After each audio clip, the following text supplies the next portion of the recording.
Now I'd like to invite Nancy Belsky and Susan Schechter, Hebrew College board chair and dedicated trustee, and both beloved Torah babes, to escort Teri Rosenberg to the bima.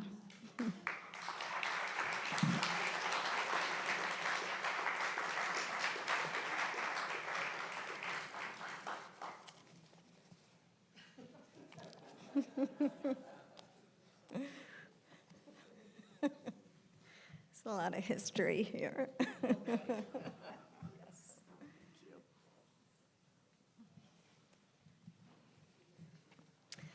So I'm going to offer a little bracha, and then you're actually going to get to hear from a few words from Teri as well. Teri, it is such a joy and an honor to honor you tonight with our Esther Award for Courageous Women's Leadership. I do so with the sober awareness that Jewish leadership requires more courage today than at any other time I can remember in my own life. The sheer number of leadership positions you have held, both locally and nationally, over the years is staggering. CJP, the Commission on Jewish Continuity, Jewish Women's Archive, Hebrew Union College, the Institute for Jewish Spirituality, Maim Chaim, Synagogue 3000, Temple Beth Elohim, to name a few, and of course, Hebrew College. I know that you love to-do lists, and I want to say that legacy of leadership roles reflects a dazzling number of to-do lists over the decades. But I want to focus this evening not on what you've done, but the way you've done it. The way you move through the world as a leader, as a listener, as a learner, and as a model of loving kindness, of chesed. There are 3 verses from Megillat Esther that stand out for me in thinking about Esther's leadership and yours. The first, probably my favorite pasuk in the whole Megillah, Mi yodea im le'et kazot higat lamalchut. Who knows if it wasn't for just this moment that you've arrived at this royal position? It's this beautiful question that propels Esther to risk her life on behalf of her people. A question asked not with arrogant bluster or certainty, but with a quiet, mi yodea, who knows? Curious, humble. Consider the possibility that this is why you're here now. Teri, you are someone who consistently takes the risk of leadership from this posture of humility and loving responsibility. The second verse appears right after Esther decides to enter the king's palace, unbidden, to plead for her people, and immediately she sends a message to Mordechai. Lech knos et kol hayudim. Go gather all the Jews. Those are her first words. According to a Hasidic master, the Smach Yisrael, Esther understood that the Jewish people were more vulnerable because they were divided, because their hearts were alienated from one another. She tells Mordechai to gather all the Jews, meaning help them turn their hearts toward each other. Teri, you are a gatherer of people, a bridge builder, a deep learner and listener, someone who helps people turn their hearts toward each other. You seek to do this both within the Jewish community and beyond. Your passion for the work of our Miller Center flows from your understanding that the hard work, the heart work of strengthening human connection across difference has never been more important. And the third and last verse comes as Esther enters the king's palace. Vatilbash Esther malchut. Esther clothed herself in royalty. The sages of the Talmud, notice it doesn't say she clothed herself in garments of royalty. It says she clothed herself in royalty, and they understand this to mean she clothed herself, she wrapped herself in the Shekhinah, in the divine presence, and walked bravely into the king's palace. She is considered a prophetess specifically not because she was summoned by a voice from beyond, but because she listened to the still small voice within. When Esther walks into that room, she brings God's presence with her. Teri, when you walk into the room, you bring God's presence with you. May you continue to show us all what it means to walk forward with achrayut and anava, with responsibility and humility, with ometz and ahava, with courage and with love. Thank you so much, and mazal.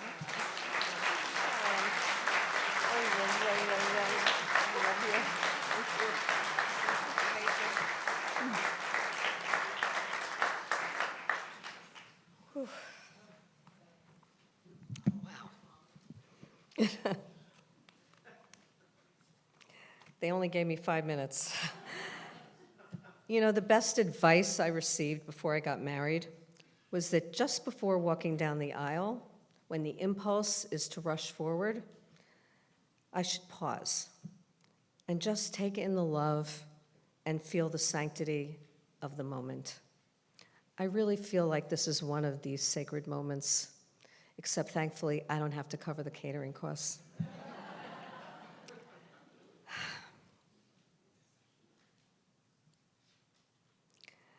To my fellow honorees, Helene, Seth, Ben, and Josh, Mazal Tov, thank you for the numerous sparks that you have created for this community. I am deeply, deeply honored to accept the Esther Award from this place that has been the center of my Jewish journey. To be surrounded by teachers and colleagues and dear friends and study partners truly fills me with joy. And having my family here tonight, and especially my adult children, had I known this was all it took to get them to a Jewish event, I would have started giving myself awards years ago. I want to share a story that makes this moment even more meaningful and even a little funny. When I was 12, my sister will love this, I competed in the Atlantic City JCC Queen Esther contest. In those days, Esther, our earliest feminist trailblazer, was reduced to a beauty pageant contestant. Picture me, pink dress, white gloves, my very curly hair ironed into submission with a flip and dip. After all, it was Atlantic City. I lost.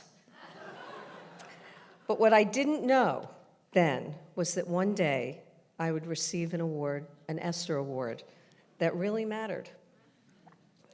I grew up with a strong Jewish education and a Ahavat Yisrael, a love of Israel, but it was here in this community that I came to fully understand the teachings of Pirkei Avot. Aseh lecha rav, uknei lecha chaver, vehevei dan kol ha'adam, lakaf zechut. Make for yourself a teacher, acquire for yourself a friend, and judge everyone favorably. When I began Torah study, I wanted to understand why being Jewish and living Jewishly matters. Whereas I thought that Torah study would be an unmediated process of acquiring knowledge, I have come to understand that the ikar, the essence of Judaism, is the cultivation of a lev shomeach, a listening heart. Guided by Torah, I studied, I learned to pray, I meditated, and gradually, or rather, I realized that, no, let me go. I studied, I prayed and meditated, and gradually I realized, or rather I fully embodied, that this life is a very precious gift, a gift of a heart that can love and grieve, a mind that can wonder and praise, and with it the power and responsibility to help create a better world. I also came to understand why Judaism does not exist without community. We need safe spaces where we can witness and lift up the sparks that are within us and among us. My gratitude is unending to the Temple Beth Elohim and Institute for Jewish Spirituality communities, all of my Havruta partners, and a shout out to the Torah Babes, arguably the sexiest thing to happen to Torah study since Barbra Streisand starred in Yentl. To my teachers who laid the foundation for a lifetime of study and practice, to Rabbi Sharon, the Hebrew College Board, and staff, for your vision and for creating this sacred community rooted in wisdom and loving kindness, and where diversity is an imperative. And to Rabbi Or Rose, whose leadership with the Miller Center reminds us that engaging with the community beyond our borders is urgent and essential, especially in these polarizing and difficult times. And to my big, beautiful, diverse family, you are my sacred sparks. Our parents and grandparents and great-grandparents, Barbara and Zane Tabor of blessed memory, installed in me a love of Jewish tradition, of Jewish culture, and a love of Israel and the Jewish people. I hope I have done the same for you. I am grateful beyond words to be counted among you. I have found teachers, I have acquired friends, and I'm working on judging everyone favorably. Thank you.